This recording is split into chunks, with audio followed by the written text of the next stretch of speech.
Only mode. Hello and welcome to today's webinar. I'm Ann Mole, Webinar Coordinator for the Child Life Council. Please note that all attendees on today's webinar are muted. If you have any questions during the webinar, please type them into the question box in the GoToWebinar control panel as you think of them. We will collect them as we go along, and we will save time for our presenters to address them at the end of the webinar.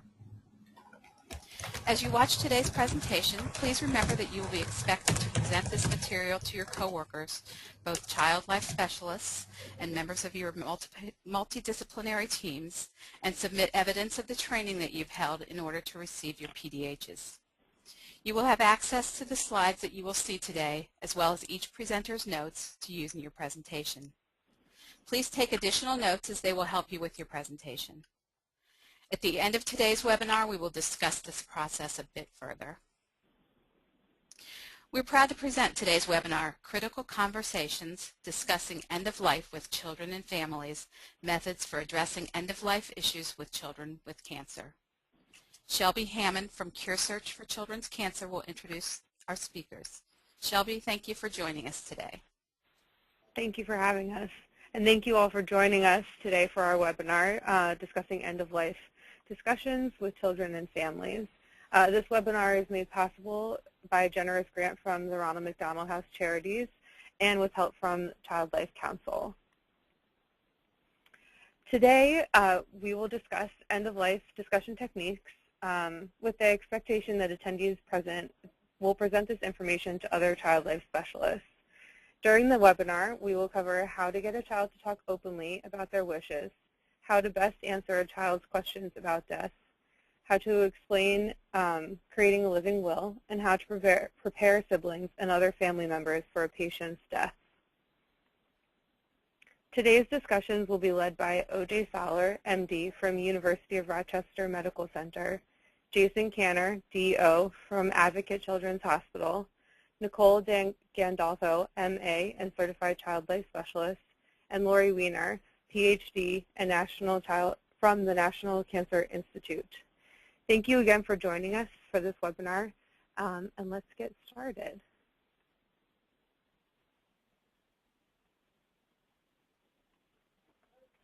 Hello, I'm Dr. O.J. Saylor. I'm a behavioral pediatrician and the co-director of the Pediatric Palliative Care Program at Golisano Children's Hospital in Rochester, New York.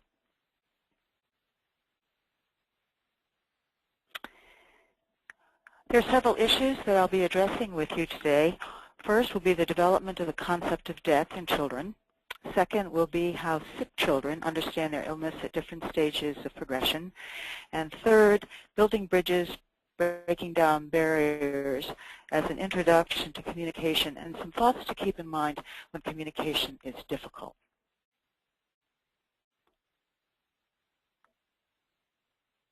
My presentation on how children come to understand death is a guideline only.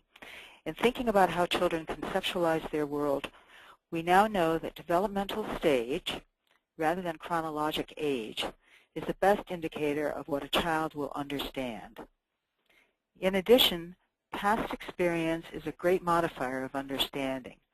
Thus, a child who has experienced the death of even a pet will have a different understanding from a child who has not had such an experience.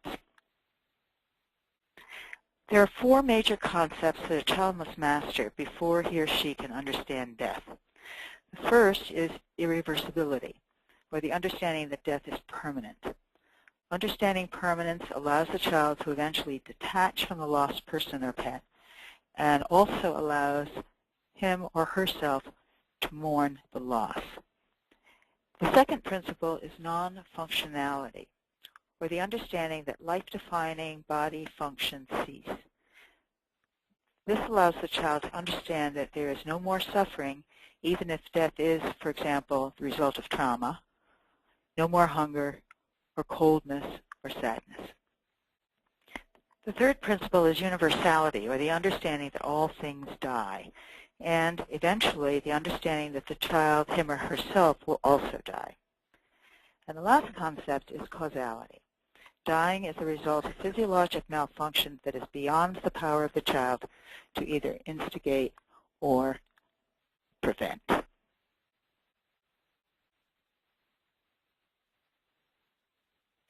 How do they accomplish these tasks? I've put the various stages in the development of the concept of death into Piagetian or cognitive developmental terms. Again, these are only guidelines, but by tying these stages to a more familiar theory of development, I think that why what happens happens or doesn't happen will be clearer. Let's start with the infant. The child less than 2 is in what Piaget considered the sensory motor period. What the child understands of him or herself and the world around is limited by sensation and by the child's motoric abilities to reach out, manipulate, and get from one place to another. What we know about an infant's understanding and fears is gained almost exclusively through observation. Children this age are considered pre-verbal. They, of course, have some language, but their language is instrumental and designed to name objects or express wants, but it's not sophisticated enough to tell us about feelings. So what do we see? We see the infant who is separated from a primary caregiver, for example, becoming withdrawn, eating poorly, and losing interest in the environment. We also know that fetuses, let alone newborns, recoil or try to escape from pain. These fears of separation and pain are the two most primitive responses that humans have in the face of death. These are also the most basic fears throughout life. Think of the 90-year-old man who is dying. What does he become preoccupied with? Fear of separation. I am going somewhere unknown. What will you do without me? What will I do without you? And pain. Will dying hurt?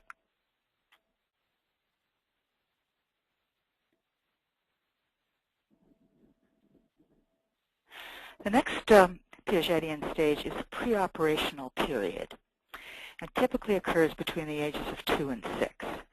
The child is gaining language, but understanding is limited by non-logical thought processes, such as anthropomorphism, everything is alive and a sentient being, and egocentrism, the world revolves around me, and I am powerful enough to make things happen, even just by wishing. The child of 3 learns the word dead before the word alive. Remember that everything is alive for a child this age. For example, the little engine that could has conversations with dolls, teddy bears, and clowns. One day, the child goes into the backyard and sees a dead bird and brings the bird to mommy or daddy. The parent takes the bird and says, "Poor birdie, it's dead, it's dead." What this means to the child is that a dead bird does not do what birds usually do, fly and chirp. On another day, the child may see mommy on the telephone crying and saying, "Aunt Mary just died." The child is solicitous and comforts mommy, saying, "Don't cry, don't cry." So the child comes to understand that death is sad, but the child does not know that death is forever. So a week later, the child may say, "When is Aunt Mary going to visit us again and bring cookies?" By the age of 5, children begin to think of death as a personified being, no doubt a reflection of seeing ghosts or goblins or evil witches on TV or videos that steal people away in the middle of the night. A reminder that we should never tell children that dying is going to sleep or going on a long trip. Late in this stage, children begin to associate death with old age, or any age older than the child is, and they also become intensely curious about dead things. Children 6 to 12 are in the concrete operational stage of Piagetian theory.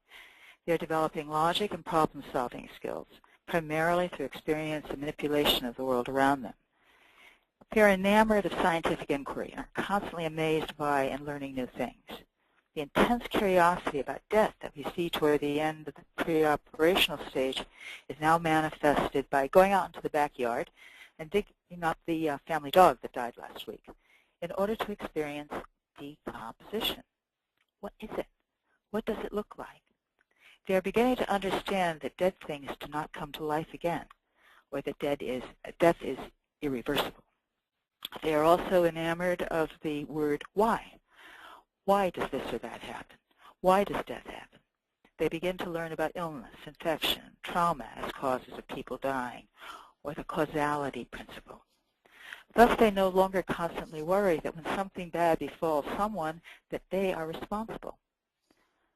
However, it is also important to point out that even though they may not be in the pre-operational stage of egocentrism, the worry about personal responsibility and causation remains with us forever. And at times of crisis, we revert to earlier ways of thinking and coping. I'm sure that every one of us has heard the parent of a newly diagnosed patient say, "What did I do wrong? What did I do to cause this to happen?" By the age of 9 or 10, children have a fairly well-established understanding of the logical, biological essentials of death. That is, they understand non-functionality. They have also been in school sufficiently long to have heard of the deaths of children their own age or even younger, helping them to understand that death is universal and will happen to them. Adolescence is a period marked by the development of formal operations, or the ability to conceptualize abstractions such as truth and justice. The teen reverts to many of the characteristics of the pre-operational child, however: self-absorption, magical thinking, and overwhelming feelings of power that alternate with feelings of insignificance. They know that death is irreversible, universal, and means the end of living and experiencing, and they know what can cause death. Despite these understandings, the reality of personal death remains at bay, and they often participate in what we call death-defying, death-denying behaviors, like driving while drinking or texting, cutting, overdosing. I know that Johnny died from fill in the blank, but it could never happen to me. This is another reason why we often see copycat suicide attempts at schools and communities. Flirting with death is a way to prove the importance of one's own existence. Let's turn now to the sick child and his or her growing understanding of the illness and him or herself as sick. The 5 stages that I'll outline are based on the observations of Luban-Langner and her work with children with cancer. Now, cancer has a fairly predictable trajectory once it is becoming clear that the disease is fatal. And so we will be talking in terms of remissions and relapses. But in fact, there are a few diseases that have only a steady downhill course from the moment of diagnosis. Most children with most diseases will experience periods of feeling better and feeling worse, making this general pattern appropriate for almost any child with a fatal illness. The first stage is diagnosis. The child learns that he or she has a serious illness. How good it is that we now talk with children about their diagnosis, give their disease a name, and explain the physiological and anatomic changes in terms that they can understand. We have come a very long way from just 30 or 40 years ago when we never told a child what his or her illness was, and so we isolated children from discussions with their parents and their health providers and denied them the support that comes from knowing other children like themselves. The second stage is remission, or the first time that the child gets to leave the hospital after diagnosis. Going home somehow normalizes the experience and gives the child hope that I am sick, but now I'm better. The third stage is the first relapse, the first return to the hospital. The child begins to understand that the illness is with him or her and always will be, but return to home and a normal life is still a real possibility.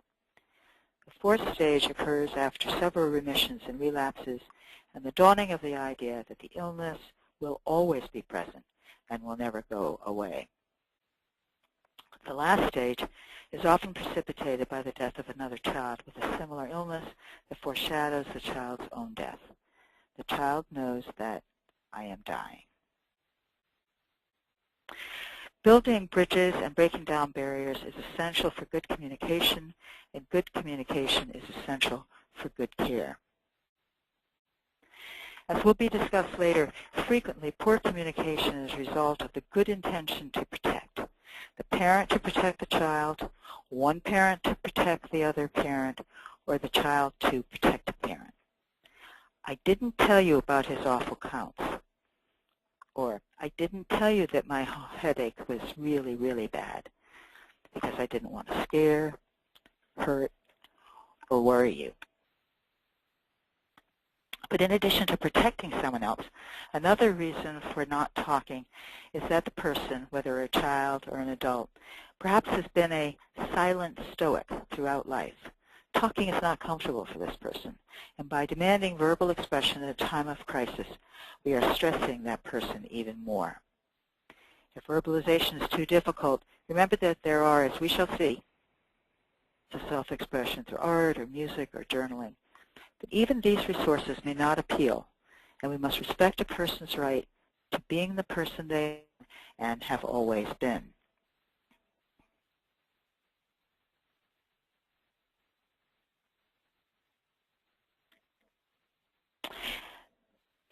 Similarly, even the most verbal of children or adults do not necessarily bare their soul to everyone. Instead, they choose to whom they will reveal themselves. No matter what our role is in their care, we must respect their right to privacy within the relationships that they have chosen to form. Even more importantly, I cannot demand that the person they choose as their soulmate be me.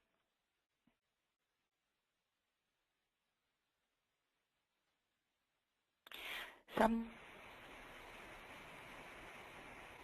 child not be told their diagnosis or prognosis. Why? They will say, I want to protect my child. But also, they may want to protect themselves.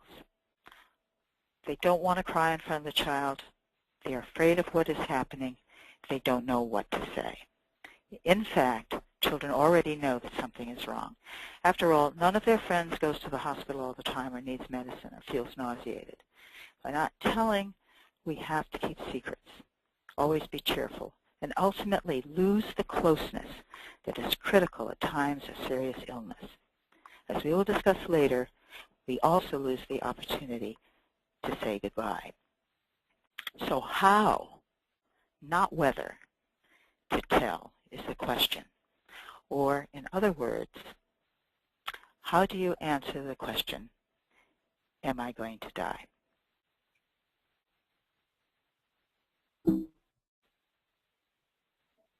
Hello, my name is Dr. Lori Weiner, and I'm calling from the Pediatric Oncology Branch of the National Cancer Institute, which is part of the National Institutes of Health.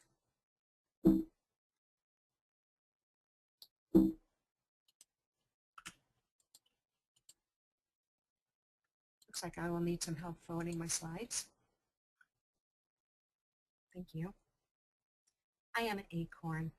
I am scared of squirrels, and I am not scared of dying because I'll grow back up again.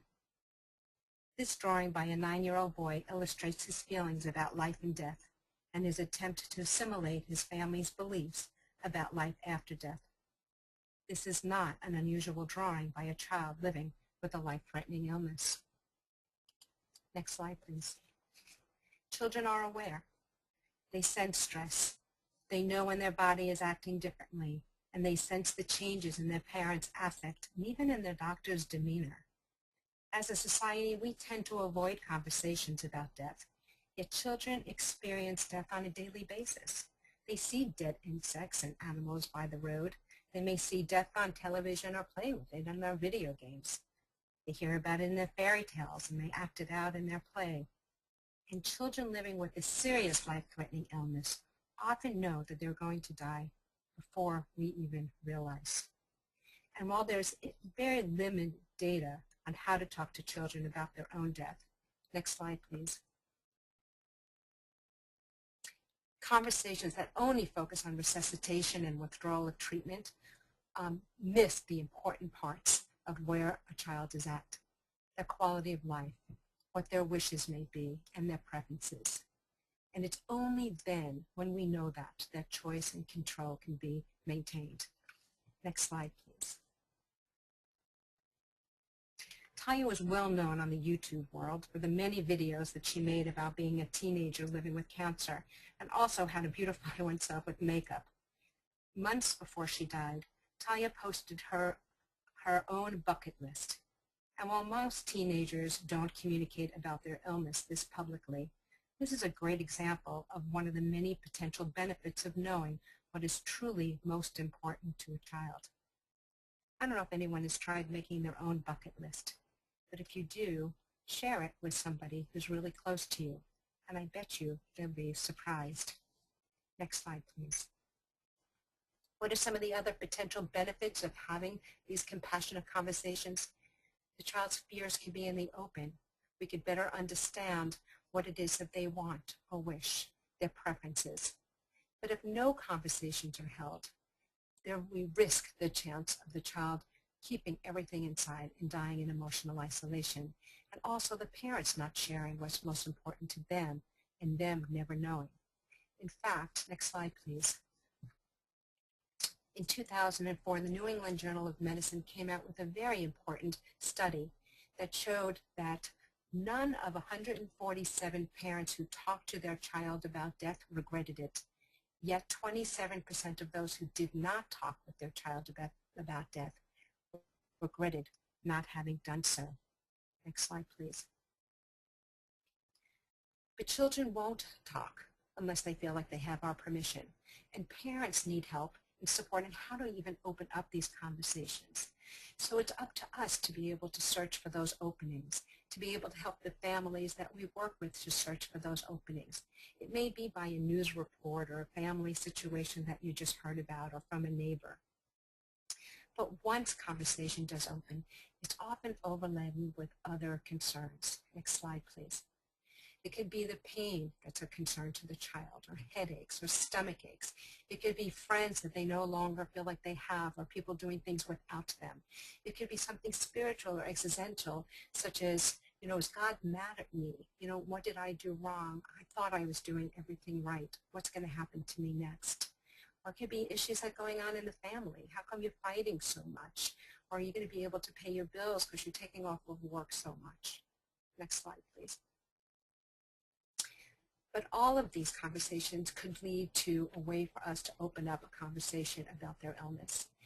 And when a time comes to be able to, and you can talk about the illness, it's always helpful to start with, do you remember? Do you remember when you were first diagnosed and we said we were going to go to X, Y, and Z to be able to get care for you? Well, we did, and now this is where we are. Or do you remember when we talked about how we would treat your pain if it got really bad? Well, we don't have as many medicines left to treat your cancer, but there are still a lot of things that we can do to make you feel better. Or if and when a child asks if they're going to die, be able to say, what do you think? What are your thoughts? What do you think happens after a person dies? And to remember, this is a process. It's not a one-time conversation. And when you're having the conversations, to be able to remind the child, do you hear me? Do you see me? You're very much alive. We're going to go through this together. You're not going to be alone. And afterwards, assess. Next slide, please. Many kids would say, oh, I'm just absolutely fine. Next slide, please. But when you look at them, their body tells you something very different. Next slide, please. There are many different psychotherapeutic interventions that can be used, and you're going to be hearing about them from Nicole later.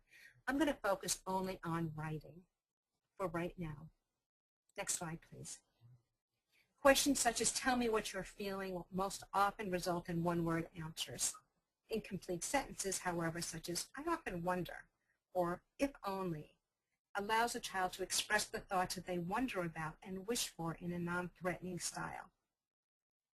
The child life specialist then has the opportunity to comment on the child's responses and encourage elaboration on selected topics. After children become comfortable, sometimes they want to be able to write their own books or their own stories. If the content is or becomes too difficult, drawings are another vehicle for children to express what they cannot or will not say in words. In fact, verbally adept children often cover masterfully, and art penetrates that defense and reveals what words can shield. And you'll see a few examples of that as well. Next slide, please. For those who are not comfortable with just using open-ended approaches, there are workbooks that are available and online resources which you will be receiving at the end of this webinar. Next slide, please.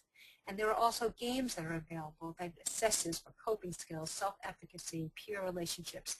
Again, you'll be receiving information on how you can be able to use these in your practice and obtain them. Next slide, please.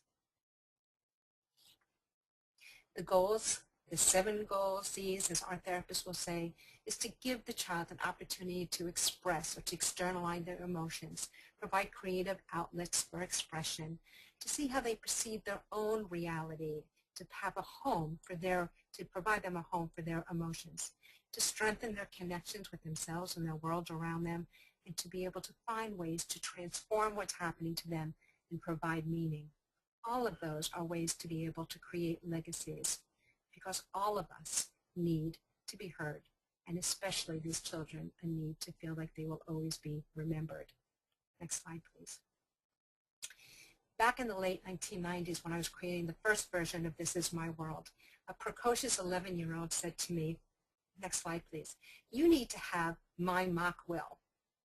And I said to her, "Tell me about that." And she said, "You think you adults are the only ones who care about what's going to happen to them or what's going to happen to their belongings? I don't want anyone just to get my stuff." And while I was a little surprised it came from her, we know that children think about these issues. And this became one of the most important pages in the book. For years later, parents were able to say, "I don't even know what my child would want." And I was able to say, "I do," and to be able to share this. So this began the process of knowing that children do think about and want a way to be able to document their thoughts. Next slide, please. But there are other opportunities for them to do this through documents such as My Wishes, through Aging with Dignity, to give them a voice. Next slide, please. But when it comes to adolescents and young adults, no such document existed. And we know this is a very difficult time, a challenging period when every decision they make has long-term consequences. Amputation for body image. Am I going to be able to have children? If my disease comes back and I go to college? And generally, adolescents and young adults want to be informed and involved in decision makings. But in a medical facility, this could be fraught with psychosocial and ethical and legal ramifications when a parent doesn't want the child to be involved or to give them all the information, a tendency to shelter the child. And even in many medical settings, physicians are not as comfortable talking with the adolescent and rather be able to talk to the parent. Next slide, please. So we decided we need to be able to find out if adolescents and young adults would be interested in a document to be able to express their end-of-life wishes or thoughts. And we began with focus groups. Next, please. And then we opened that up when we learned that they were, in fact, interested in having such a document. So we took 5 wishes, an existing document for those who were meant for those who were over the age of 65, and had 20 adolescents and young adults go through it, each section at a time, to be able to say whether it was relevant or helpful or stressful for them, what they would delete, what they would add, and added in what we learned from the focus groups. Next slide, please. And what we learned is that they were very much interested in having such a document, but the document was missing important elements, such as where I want to be when the end of my life is near and who I would want to have with me, who I would want to be at my funeral and who I wouldn't want to be at my funeral, the clothes I would want to be able to wear. For example, one person said, "I know my mother's going to put me in those fancy suit, black suit and the fancy black shiny shoes, and all I want to do is have my baseball cap on." People who they want to belong to, receive their belongings, and how they want to be remembered into the future. Next slide, please. So what was missing was the developmental considerations. Next slide, please. When we think of the three I's of adolescence, identity, independence, and intimacy, next please, each of these are threatened with illness, the potential loss of identity, the demise of independence, and the end of intimacy. Next slide. So we took what we learned from the focus groups in the first phase of the study and created a new document called My Thoughts, My Wishes, and My Voice. And that took into account the developmental issues, capacity for independent decision-making, addressing the question of who am I, identity. And next slide, please. And then we opened up the study in 2 settings, and we compared this new document to the original 5 wishes. And again, the adolescents and young adults went through each of the elements to see what was relevant for them, what should be added, what should be taken away. Really looked at the content as well as the design. Next slide, please. And we knew that they wanted to have something that could continue, something that could be for them a living legacy. Next, please. And the new document was created called Voicing My Choices. Next, please. And it incorporates, continue please. And it consists of medical decision-making and treatment, but more importantly, what they found to be more essential to include is things that they want their family and friends to know, how they would want to be remembered, what they want to do with their belongings, for their voice to be heard. So it was to have a choice and to have their voice. Next slide, please. But how do you introduce this? The question that everybody asks. Example, although we're hoping that this next treatment will be helpful, many people your age have told us that what they find helpful is to have a say about what they would want or not want if treatment doesn't go well. In fact, people your age help to create a guide that they could put down on paper, things that are important to them and they want to control, such as whatever they bring up. Also to remember that this is not a book to be handed over to someone just to fill out. It could be section by section or done in modules based on where that patient is at that particular time. And then for them to always be reminded that this could be revised as health may change or they change or their thoughts change. Next, please. So for an example, if the issues are how they want to be treated while they're in the hospital and how they want to be supported, you could use this page and introduce it in ways such as some people your age tell us that they could feel alone, even when they're in a room with a lot of people. Have you ever felt that way? Or when you're not feeling well and you need some support, who do you like to have with you? Here's a page where you could be able to put that down and document this. Next. Also, people want to be remembered. Most importantly, this is probably the most important page of the whole book. Something along the lines like almost all of us think about what would happen to us if we died. Most of us have even played out our funerals in our mind, who we would want to be there or not. There's nothing crazy about thinking about this. But here you have an opportunity to make sure that your thoughts are heard. Many people your age have also shared that they wanted something positive to come from their suffering. For example, for the doctors to learn from their tumor or cells how they could help others who have the same disease. Have you ever had similar thoughts such as these? Again, here's a place you could put that down, where you could be able to say who you want to go through your belongings, what you want people to know. And often, the next pages that go through, just open pages to write, they talk about their brothers and sisters, which leads me to siblings. Next slide, please. This is a classic drawing by a brother or sister or sibling. And here on the top left side, you see something that says, me as a spirit. Next, please. So I said, tell me about that. And this young girl said, I feel like a spirit. People could see the things I do. I feel like a spirit. I could hear and see, but no one notices the things that I do. Next slide, please. What the research tells us is that the needs of siblings are met less sufficiently than other members of the family. And there are subgroups of siblings that are more at risk, such as donors and the bereaved. And that we know now that parents and the healthcare team must identify these brothers and sisters' needs and to intervene throughout the disease trajectory. Next slide, please. Qualitatively, we've heard comments such as, Mom, can I have some chemotherapy too? I wish I could have cancer, which speaks to how the brothers and sisters could feel excluded. Or you never take my aches and pains seriously, or you have no idea how much I hurt, and you don't care either, which speaks to a sense of resentment or stress in the parent-child relationship when a parent is spending so much time to be able to be with the sick child. Waxing and waning of fears and being petrified that the same thing will happen to them. And growth sometimes. I feel like a better person than I was before my sister was diagnosed with cancer, because before I took so much for granted. Next slide, please. And for parents, they often talk about how the needs of their brothers and sisters pale in comparison to the life-threatening issues that are facing the child with the medical illness. However, they're at the same time on overload. They want desperately to be able to help the other children and are greatly stressed when they feel like they can't. Next, please.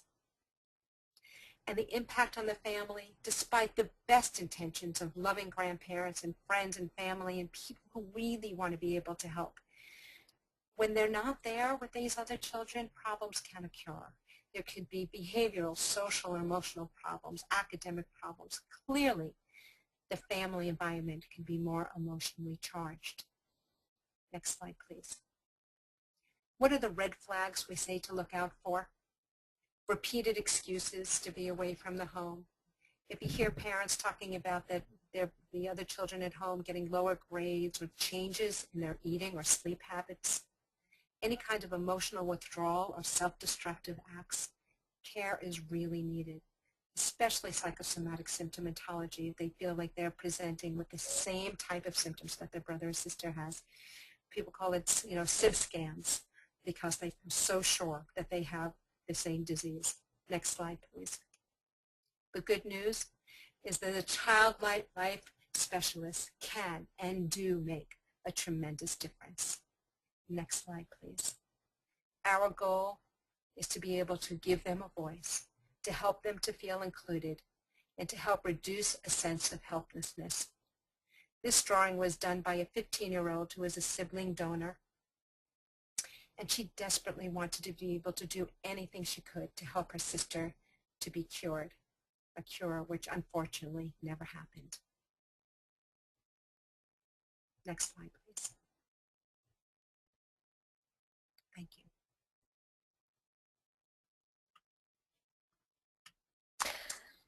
Good afternoon. My name is Nicole Gandolfo, and I'm a child life specialist, and I have experience working with children with cancer. I'm going to be talking about supporting the patient when cure is no longer possible. So where does child life enter into this preparation? There's many different ways that we do enter into the conversation, via referral from the medical team. At times, child life is not included in the initial conversation with the medical team, but the child or the team or family may request support from child life on how to approach conversations with patients or siblings. Often we're a consistent presence throughout the patient and family's journey, and child life has an established relationship, may have already begun these difficult conversations. In this case, the transition is a natural one. As in the case with all child life intervention, it's important to use our assessment skills.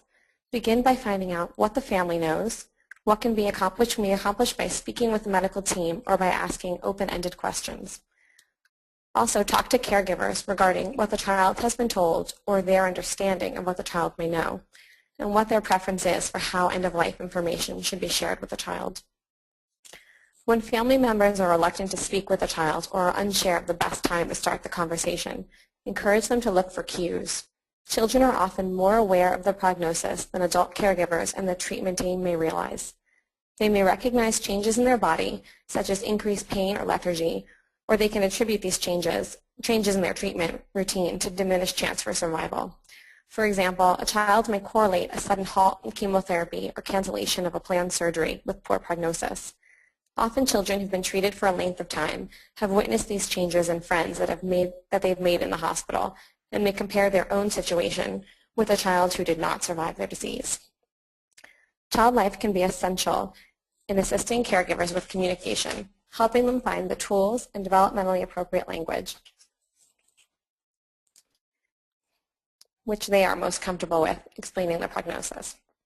The child life specialist can offer to facilitate the conversation between family members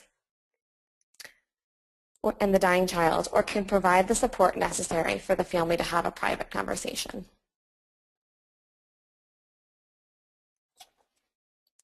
Families may have different views about what the child should be told, and there's a need to honor their preferences while still promoting conversation. Ultimately, it's the caregiver's choice. Encourage normalcy. Many children want to continue family rituals and typical routines, such as going to school or spending time with extended family. Advocate to retain these events wherever possible. If a child cannot physically go to school, they may be able to maintain communication with their classroom via Skype, email, or a sibling bringing work back and forth. The dying child's interests and abilities to engage in activity change from day to day, so offering a range of choices is important. Play is the most important tool of any child life specialist, and this is also an avenue for expression. Providing opportunities for play is both normalizing and therapeutic. A 2006 study in Pediatric Palliative Medicine cites examples of young children using play as a modality for communicating their knowledge and understanding of death. Art can also be a tool for children and adolescents to express their thoughts and feelings about dying. Additional activities that encourage expression include journaling, scrapbooking, songwriting, and ensuring access to social media outlets. These tools can provide children with control in a situation where inevitably they have very little.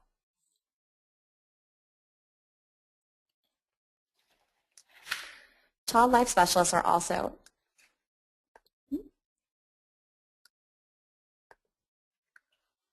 very helpful in supporting siblings. I'm going to start talking about siblings using a quote by a writer, Ida Lashan. A child can live with anything as long as he or she is told the truth and allowed to share with loved ones the natural feeling people have when they're suffering. Shelby, if you can play the video. I wanted my brother to stay with me. I still want him to this day on earth with me, but when he was struggling, I would rather, now the way I look at it is I would rather talk to him through prayers or talk to him through notes than sit here talking to him when he can't even respond to me because he feels so bad or he's hurting so bad. It breaks your heart seeing them struggle and seeing them suffer. And yes, the passing away part, it hurts really bad. I didn't want to talk to anyone. I didn't want anything to do with anyone but my mom. And now that I look at it, everything's okay. Everything's fine. Our life, I'm not going to say have moved on, but we've accepted the fact that our life has changed, yes, but everything is okay. Everything will be okay.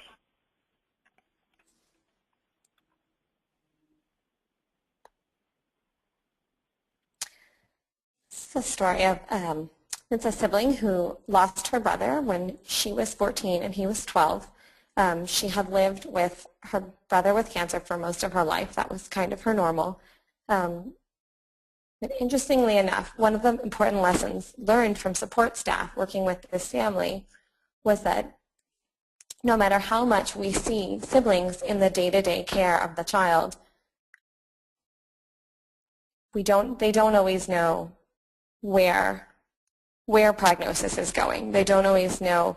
Even in 9 relapses of 8 years of treatment, this is a sibling whose family never talked openly about death and never recognized that her brother would not survive his disease until he was actively put on hospice and oxygen tanks arrived at the home.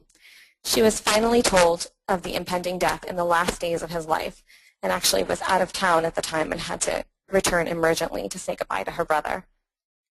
I bring up this point just because I think sometimes we see siblings as child life specialists all the time. They come to appointments, we see them in the playroom, and we just assume in the day-to-day care that they are recognizing what's going on with their brothers or sisters. I think it's important to never assume and to really ask caregivers what that sibling knows and find out the ways to best offer guidance and support to that family.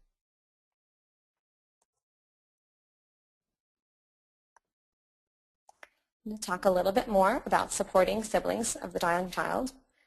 A 2005 study at CHOP illustrated that the benefits of honest communication with siblings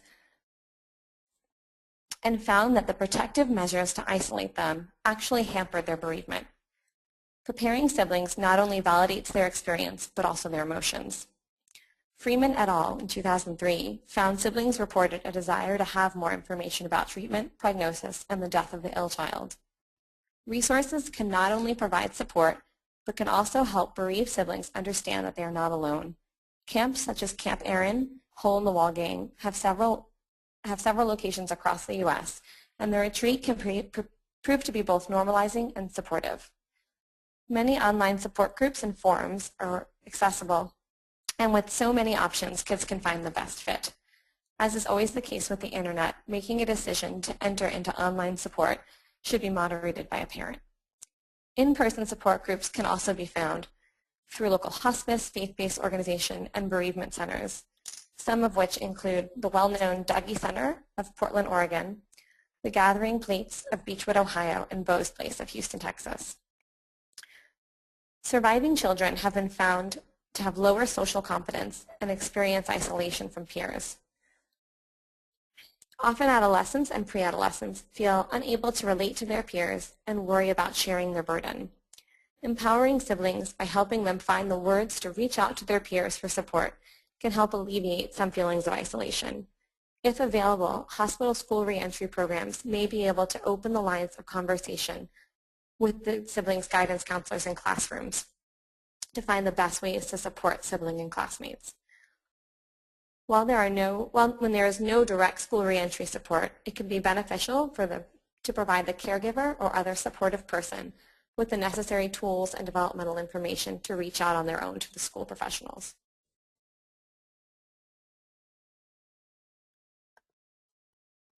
One helpful way to provide support is through bibliotherapy.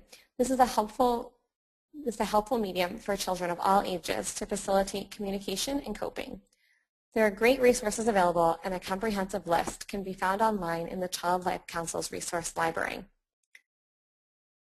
I chose to pull out a couple of books that I've used in the past and thought were great examples. Lifetimes by Brian Maloney and Robert Ingpen provides a concrete explanation of death as part of the circle of life. This book is a great resource for younger children and teaches them with simple language that all living things have a lifetime with a beginning and an end. This book is not religious and makes no mention of heaven or an afterlife. The Next Place by Warren Hansen is a beautifully illustrated book that is a great resource for a young school-age child but can be used for children of all ages. This book is spiritual without being religious, and the resource does not directly mention death. It artfully talks about the afterlife or next place. The book provides a terrific interlude into the dying child or sibling's perspectives on afterlife and can lead to meaningful conversations or artwork. The Invisible String by Patrice Karst helps younger children to cope with separation, but can be highly supportive in preparing them for the end of the life of a loved one. The main theme of this book is the invisible string of love that binds people together and just how far it can reach. For teenagers and preteens, there's workbooks such as Fire in My Heart, Ice in My Veins, which is a journal for teenagers experiencing a loss by Enid Samuel Traceman. This is a great tool that can help teens work through their emotions surrounding death. And again, I just want to say that these are only a few resources, and there are so many more great ones out there.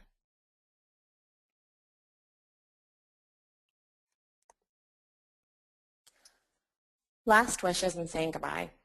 When cure is not possible, children may directly or indirectly express last wishes, such as the bucket list that Lori brought up, Talia's bucket list. And that would be a great example of directly expressing what a child wants. Sometimes these wishes can be fulfilled by community nonprofit organizations. They can support simple requests such as the hospitalized child who wants a visit from a family pet or to have their room personalized. If supported by a hospital and infection control policy, PAWS, or Pets Are Wonderful Support, is a national organization that can accommodate personal pet visitations and streamlines the process of gathering pet health information from the family vet to ensure the pet is cleared for visitation. For a child who will remain in the hospital throughout time of death, bringing some personalized touches to their hospital room can add to their comfort. Local Girl Scout troops, faith-based groups, or other volunteer organizations may be able to provide decorative items for the hospital room based on the child's preferences, such as favorite colors, characters, or sports teams. If this is not possible, encourage family members or friends to bring in blankets, bed sheets, or other meaningful items from home. Talking to kids about their interests and bucket lists may lead to garner some fun ideas. Kids may want to visit fun local attractions, ride a fire truck, or meet an exotic animal. If the child's health enables them to participate in activity and the family permits, these wishes may be fulfilled by reaching out to the community. Educational programs at local zoos, aquariums, and animal sanctuaries may be able to satisfy requests for up-close and personal animal encounters or feedings. With advances in palliative care, many children experience a high degree of quality at end of life and are able to enjoy bigger wishes outside of the hospital. If a child has not yet fulfilled a Make-A-Wish, this can be an opportunity to grant special family memories. If Make-A-Wish has already been granted, the social work counselor working with the family may be able to identify programs that grant second wishes to children near end of life. Often these require a doctor's statement that the child has less than 6 months to live. Ideas for wishes can range from family trips to room makeovers, parties, and technology gifts, which sometimes include devices that can support children whose disease has impaired their ability to communicate. Child life specialists can be essential in giving the child tools to help say goodbye to the important people in their life. For hospitalized children, especially those that may be far from home, Skype, FaceTime, and other social media are important technological tools to connect the child to peers and the extended family. Providing them with internet access and the technological tools, computers, webcams, can be extremely beneficial in facilitating goodbyes. Older children may benefit from letter writing. These letters can be addressed to family members, teachers, friends, anyone with whom the child feels the need to resolve unfinished business. These letters do not even have to be positive. There's a great example in a 2006 journal article by Duncan of a pre-adolescent boy who insisted on writing letters to a former teacher who he accused of not liking him and only treating him kindly after he was diagnosed with cancer. Clearly, this kid had some unresolved problems and needed to work that out. Time capsules can be a great way to help the dying child retain their connection to the family, even after death. Siblings can work together to build a time capsule, creating All About Me posters, using photographs and meaningful objects belonging to the child. Discussing a timeline for when the time capsule can be opened can help to give the child some control.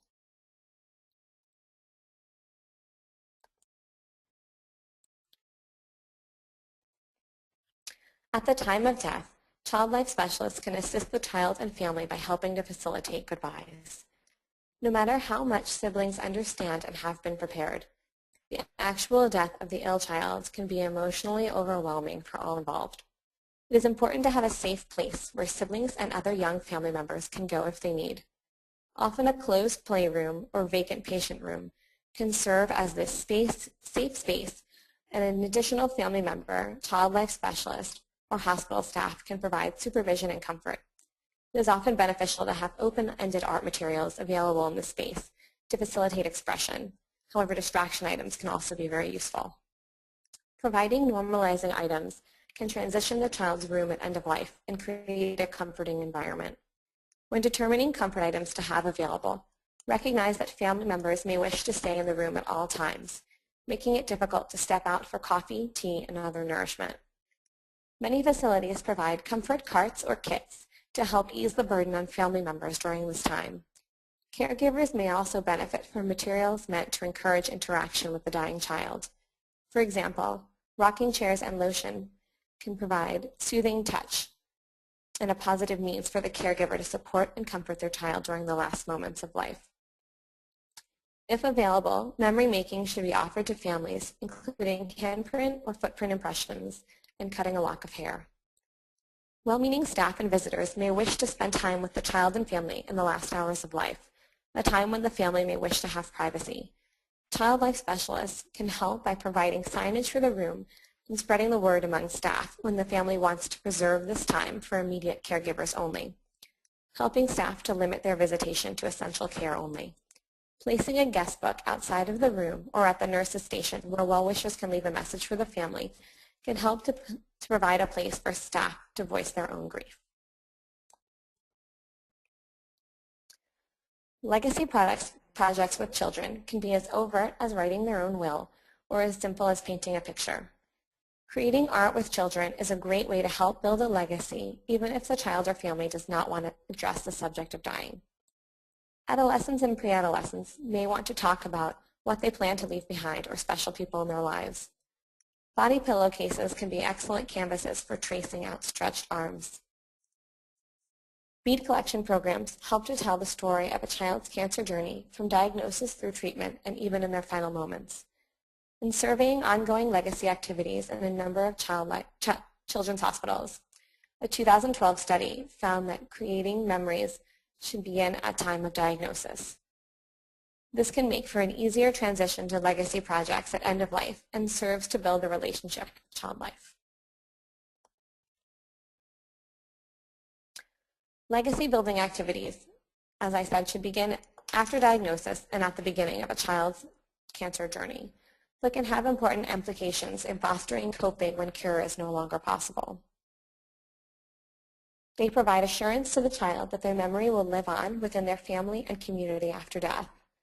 Leaving behind meaningful writings, pieces of art, or other special projects can empower the dying child with an ability to comfort their family members. The creative process and engaging in these activities is important for emotional expression, but also can help distract the child from pain, fear of their impending death, and other negative thoughts. Engaging the child in meaningful work can provide them with a sense of purpose and help them see themselves as an active participant in their own journey. Legacy building activities also have important implications on caregivers and siblings' ability to cope when cure is not possible. Whether or not they participate in these activities with the child or are just observers, family members can experience a sense of comfort and have been found to demonstrate decreased levels of stress. Working together on legacy activities allows caregivers to assure the dying child they will continue to live on as a member of the family and that they will be continually loved after death. The finished product offers a tangible way to remember the dying child.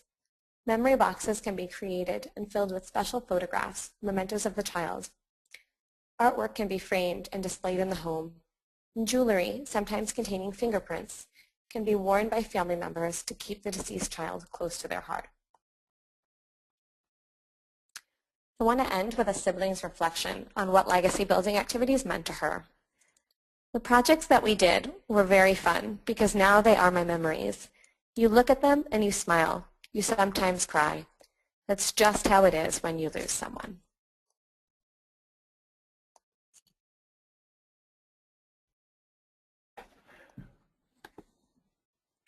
Good afternoon. My name is Jason Canner, and I'm a pediatric hematologist-oncologist at Advocate Children's Hospital in the Chicagoland area. First and foremost, I want to thank the Ronald McDonald Charities and CureSearch for putting this webinar together, and I think that OJ, Lori, and Nicole did a great job. My job today is to talk about the team approach to patients at the end of life period, and a lot of it will be a review of what the others have said into a more collective and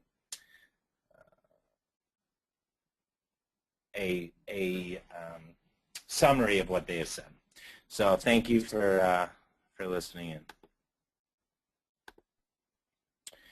So first and foremost, with regard to the team approach, there is no single one right way to approach a child and their family at the time of death and dying or end of life. Additionally, the medical care team, which is inclusive of so many people with different training, may not agree with the ultimate decision, whether that's to stop therapy, the approach to the family, the patient staying within the hospital, etc. It's important, as mentioned earlier in this webinar, that we need to include the parents, and we need to often consider the other family members, and as Lori pointed out, siblings, as well as friends. We need to remember that the child is often aware and maybe even accepting of their current condition and the fact that they are approaching end of life prior to the parents and maybe the medical care team.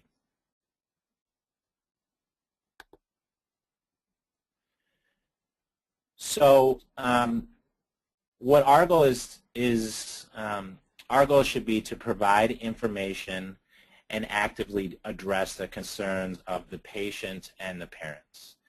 And so it is our goal to accomplish the best communication with the child who is dying, and it can help to enhance the cooperation of the child, reduce the anxiety of both the child and the family, and lighten the burden of secrecy. These are many things that provide a lot of tension within the family at the end of a child's life. There are definitely some studies that show when information, even if it's unfavorable, is withheld from the patient or the child, that this will exacerbate the patient's fears and fantasies.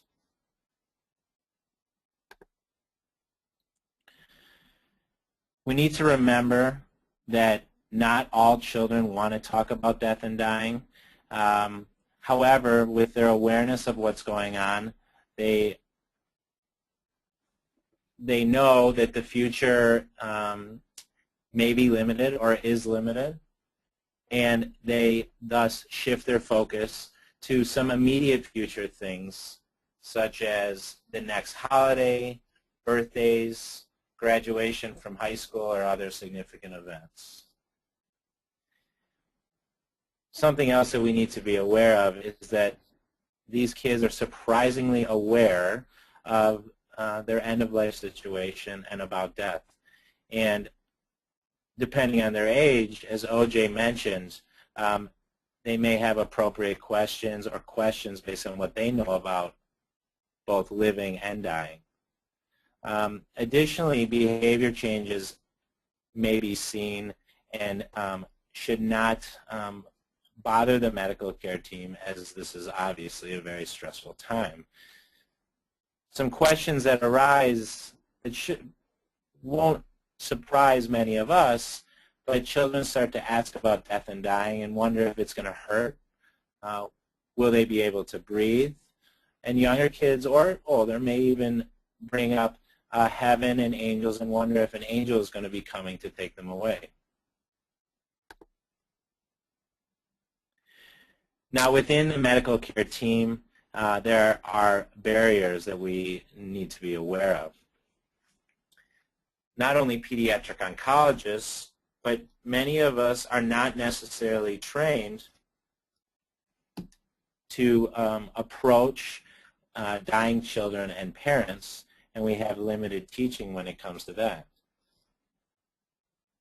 But a more significant barrier is that we're not just dealing with the emotions of parents, but we're dealing with the emotions of the parents, the family, siblings, loved ones, and friends. And often, these people, in a time of stress, are only able to hear selective information that still provides some hope, or they have selective hearing that reinforces their own ideas or their own thoughts about their child at this very sensitive time. Us as a medical team also have to deal and face our personal emotions. Often we may feel like we failed the child, or we feel helpless in this very difficult situation. Of course, we can have our own grief and sadness and anticipate a lot of problems or sadness for the family and ones that we've become close to. Sometimes this even leads to our own detachment from the situation and causes us to be detached from the children. So I think as a team we need to lift each other up and help us through this time. So what's the best way to deal with this? And I think that, again, the others have really pointed out some very great things, from legacy making to working with siblings to Lori's books, etc. But it's very important for the team to get together and have a discussion, inclusive of the primary care oncologists and all caregivers, which may include the family, but should definitely include psychologists, social workers, child life, therapeutic rec, others that may be available within the hospital. Our goal needs to be to optimize comfort and alleviate the fear of these children. This often starts at the very beginning and can often be a person or people that have been close with the family all along. And this is a time that we need to, as a medical team, look at ourselves and recognize which one of us have the best relationship and the most trust with the child, so we can be honest with them, accurate with them, and they can look towards us for some trust. Overall, the rapport that we have with our patients is so important, because then the patients have the willingness to open up to us. They may speak to us more because they know that we accept what they have to say.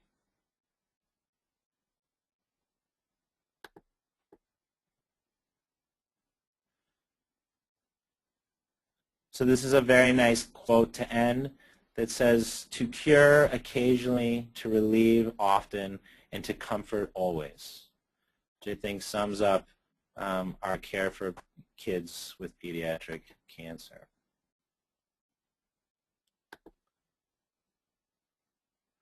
One more quote that will end our webinar today before our wrap-up, that states by Robert Anderson, that states, "Death ends a life, but it does not end a relationship, which struggles on in the survivor's mind towards some resolution which it may never find." So again, I want to thank all of you for participating in this webinar. I want to thank CureSearch again and the Ronald McDonald Charities. As a wrap-up or summary, we've learned that children must master 4 major concepts when dealing with death. Good communication is, within that good communication is essential for good care. And child life specialists must understand that not everyone communicates in the same way. It is important for child life specialists to realize that children are aware.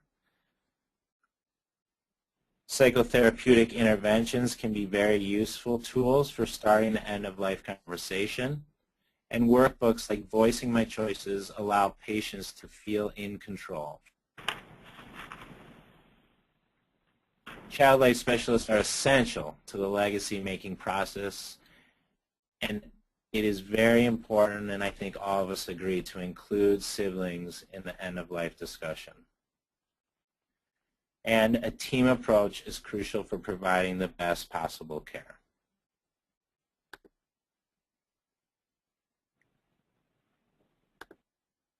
Okay, at this time we have several questions that have been emailed or chatted in to us, and if you have others, I encourage you to go ahead and submit them.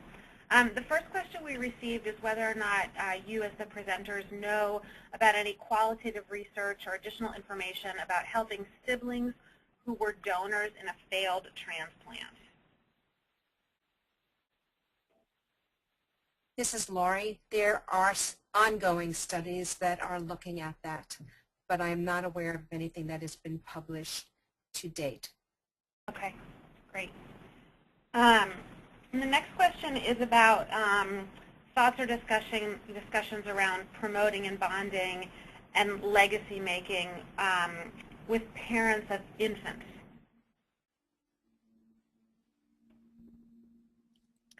This is Nicole, and I think that one of the things that I've done with parents of infants is actually start bead recognition programs like Beads of Courage, and I found that parents of infants really enjoy those, and obviously with the disclaimer that if it's an older infant, it's a choking hazard and should just be safe. but I've found that that's something that parents can really use to document their child's treatment and to really have as a special legacy memento and handprints and footprints as well. This is Lori. To add to what Nicole said, pieces of hair, other kinds of jewelry making, so that a parent is able to carry around with them. It could be the handprint or footprint, and photographs. Photographs are really crucially important. A lot of hospitals may have somebody that will come around and do some family portraits, but having that done is something they can always be able to look back at. And journaling, so to be able to go back and to remember what took place during the child's illness. Many times parents will go back and say, I can only remember the bad times. I can't remember anything that was positive. And they have some journals they can go back to that could be very useful later on.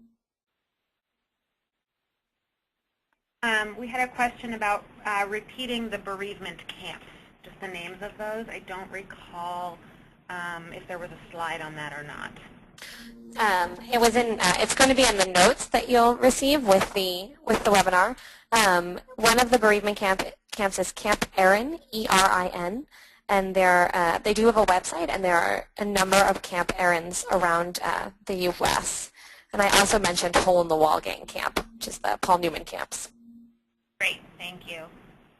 And our next question is whether you all could share any thoughts or discussion around communicating with and supporting teens who want to complete a bucket list but may not be able to. Things like getting married, having a job or an occupation, having sex for the first time. That, again, these questions related to teens who probably aren't going to get to do these things. That's an excellent question. This is Lori, and I look forward to hearing from our other panelists their thoughts. My experience is that just being able to write those down is therapeutic in and of itself. Much better as if they could be able to perform the things that they wanted to be able to do. But so many times they're never even given the opportunity to share what it is that they're going to miss. And so when someone gives them permission to be able to write down things that they would like to have been able to do and to share that with others, that avenue of expressing their hopes and wishes and maybe what they would want and wish for somebody else and what they would want other people to know down the road if they're ever going to be faced with the same illness that they have, gives them a sense of empowerment. Anybody else? This is OJ. I couldn't agree with Lori more about the notion of putting things down that may never happen. And even when you take a look at Talia's list, there are a bunch of things there that probably would be difficult to do, perhaps not as emotionally charged as I always wanted to get married, I always wanted to become a parent, that sort of thing, and understanding that they won't. But the conversation that goes with it, the conversation that goes with just putting these things down is absolutely crucial. And I agree, for many people, that's all they need around those particular issues, just to have somebody listen, for them to be wistful, and to be reassured about the things that they can do, I think is very, very helpful. And to stay with it, what would that person look like? What do you think your life would look like? Just being able to allow them to be able to stay with those things that they thought about in their head but never were able to express. Our next question is where people can find copies of the Voicing My Choices workbook. So Voicing My Choices is available online through Aging with Dignity. They were sending out one free copy per request, and then I think that they charge $1 for shipping right now, but check Aging with Dignity, and we could also share the exact link if that's helpful for people. And this is my world, and the games you can request through me, and I can have them shipped to you. Terrific. The game is also available there's a version for children, a version for siblings, and a version for children whose parents have cancer. Our next question is if you could talk a little bit about approaching these issues when you're working with families from other cultures that are not from the United States. This is Nicole. I have had a lot of experience working with families from different cultures, and I think first and foremost, just asking families what their traditions are and treating families individually and finding out what they want to tell their child and what is culturally appropriate, and sometimes a general idea can be found out about within that culture's community, but really speaking to the family directly and finding out what their norm is for that particular family. And sort of taking it from there. And I think legacy making is great because you don't have to approach it as legacy making. You know, you can approach it as artwork, and it's great for families that don't share prognosis information with their children and don't want to talk about death and dying, because it can just be art or writing or music, and those things are really just normal activities. But really, you know, my best response to that is really just talking to families and finding out and assessing, you know, where they are and what's appropriate. This is Lori, and I couldn't agree more. I also want to be able to say that there's a recent review article that we had published on cultural issues in pediatric palliative care that goes through many different cultures and religions and looks at issues that are specific to different cultural beliefs, even in terms of viewing a body or asking about autopsy. But most important, as Nicole said, is not looking just at generalities. It's by talking to each individual person and finding out what's most important to them. Because even if somebody comes from a culture, there are other people in their family, they may not be in the same place as other people in their family would be. This is OJ, and I just want to remind everybody that every family has its own culture, and you don't have to come from a foreign country or be living in a particularly segregated community within the United States for us to think about cultural differences. Because even just sort of saying that you are, you know, a white middle-class family from St. Louis, Missouri, doesn't really define you in terms of how the family understands and goes about caring for their child who is dying, and what sort of mementos, legacies, religious conventions they have. So we really need to ask every family what it is that they hold most dear and how we can help to facilitate as good a goodbye and leave-taking as we can. Very excellent. Okay, we have several more questions that have come in. The next is interested in hearing the panel's thoughts and comments about partnering with a pediatric palliative care team.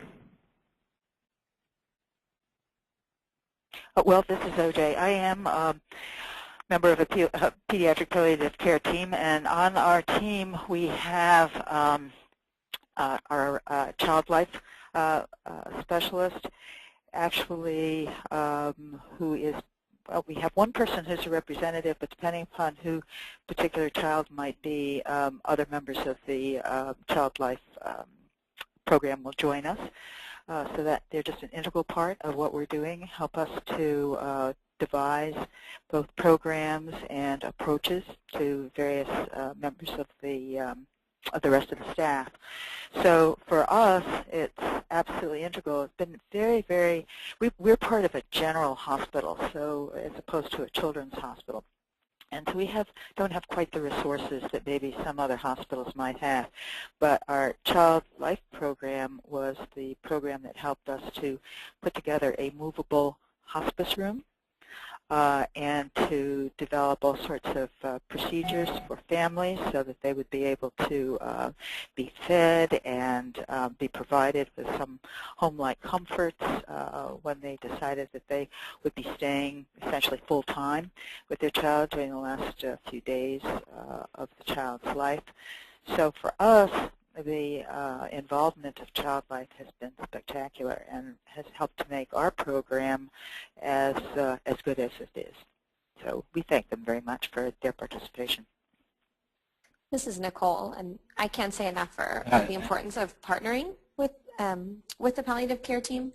I think it's great for patients and families to be able to see all the members of the medical teams working together, the primary care team, the palliative care team. So I think that when they do see that partnering and they do see that communication, I think it's really reassuring for families, and it really says, we're all a part of your care together. And, it's a very seamless care. This is Lori. Yeah. Let's go ahead. I'm sorry. Oh, that's okay. This is Jason, and I think that this webinar, as well as one of our future webinars about pain, is really all part of palliative care. End of life is just the end part of palliative care, but a lot of the things we discussed today really are about team approach and recognizing the needs of family, siblings, and the patient. And so I think it's key to partner, obviously, with a community palliative care or even hospice program. Ideally, we would all love to have a highly functional palliative care program within our hospital. And I think we're headed towards that with these types of webinars and the recognition of how important it is. But I think at the end of the day, the team approach to a family and to a child that is dying in this situation is palliative care, and it's important to include many people on that. Okay. We have a number of questions that have come in. A number of them are going to be addressed, I know, in the notes. So I'm going to kind of skip around a little bit. But one person has asked, that in the clinic they work in, parents are allowed to choose not to tell their child that they're going to die. And what are some suggestions for helping parents decide to talk with their children on their own without them feeling pressured or that it's against their wishes? This is Nicole, and I really, I feel it is the parents' ultimate choice. Parents do feel that they know what's best for their child, and they, it is their child, and that's control that they can have in an uncontrollable situation. And I think that what we can do as child life specialists is just present them with the developmental information, present them with some language, give them some words and some things that they feel comfortable in ways to talk to their child. And even if they don't directly talk to their child about death, just give them some other ways where they can support their child in terms of what's happening, day to day. And in my experience, I've seen parents who don't want to have that conversation with their child and are adamant about it, and I've gone back and forth with one particular family that I can remember working with, and the child knew he was dying, and the mother admitted he was dying, and they would talk to other people but would never talk to one another. So reminding parents that children really do know, and many children have a sense of what's going on with their body and often know before even the adult caregivers do. And just, helping them give that permission to their child. But with some families, they may not wish to talk about it all along, but sometimes right at the end is when they can be open and honest with one another. And sometimes they may benefit from our offering to either sit with them or to give them words while they're sitting there together. Sometimes people are, I don't know what words to use. I'm just going to break down and cry, and that's not going to be very supportive of my child, and so forth. And just to say, I'll be in the room with you, and sort of approach the subject from the periphery in terms of how everybody understands things are going, and so forth. And I think that we can help them to bridge that gap from where they are to some really honest discussions about the future. And this is Lori. All of those suggestions are excellent. It's, again, being where the parent is at and having them share what their concerns are, what they think that their child knows. It's okay to be able to share some of the research findings, but an offering to be able to be there. But it's sometimes bibliotherapy is the best way to go too. It's reading a story or telling them about somebody else and then leaving that window open so that the child can ask questions. But even just saying, if you have anything you want to be able to say to me, I'm going to be okay, and you can be able to ask me anything you want. Parents are often more comfortable with that than sitting down and having a conversation with their child about their end of their life. And that often gives the child then permission to ask without the parent having to tell. Question about whether or not there are some conversations related to death that should take place with a child psychologist rather than a child life specialist, and sort of how to make that determination, and broader related to some other questions we've had about sort of how do you figure that out? How do you think about who's the best person to help? This is Laurie, and I'm comfortable with that question, and it's an excellent one, and it comes up in every setting. It all depends on the relationship. Perhaps the child has the best relationship with their oncologist. Perhaps the child has the best relationship with their nurse. Many times, the child has the best relationship with their child life specialist. Other times, it may be the psychologist. Broaching something new, a stranger coming in and talking to a child about something very difficult is often not received as well as it is when it's by somebody who they know and already trust. If there are other issues going on and having other people join them or being introduced by someone they trust to somebody else, that's fine as well. But it's all about the relationship. Yeah, and the relationship may take a long time. I'm thinking about a young teen that didn't happen to have cancer, had cystic fibrosis, but the same sort of repeated admissions to the hospital.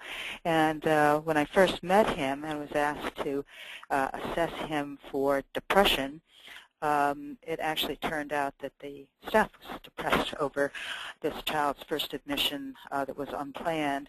And it took 6 months for him to feel comfortable talking about dying, and then his way of expressing it the weekend that he died was when I walked in the room to say, Dr. Saylor, I don't want to die.